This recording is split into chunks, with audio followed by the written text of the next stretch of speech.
Hello শিক্ষার্থীবৃন্দরা, কেমন আছে সবাই?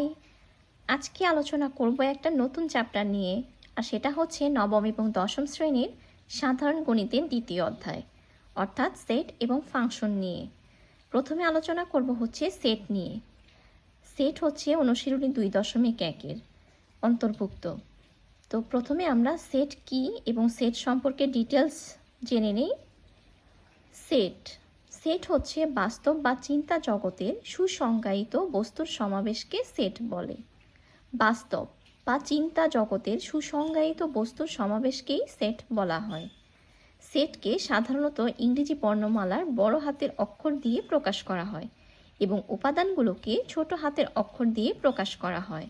অর্থাৎ এভাবে লেখা হয় x = a, b, c, এবং সেকেন্ড ব্র্যাকেট ব্যবহার করা হয় সেট লেখার ক্ষেত্রে।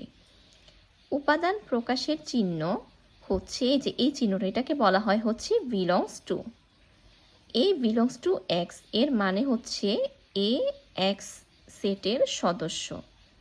D is not belongs to x এর মানে হচ্ছে ডি এক্স সেটের সদস্য নয়। এই হচ্ছে সেট সম্পর্কিত আলোচনা। সেট হচ্ছে দুই প্রকার, একটা হচ্ছে তালিকা পদ্ধতি আর একটা হচ্ছে সেট গঠন পদ্ধতি। আর সেটের প্রকারভেদ নিয়ে আগামী ক্লাসে আমি আবার আলোচনা করব। ভালো থাকো সবাই।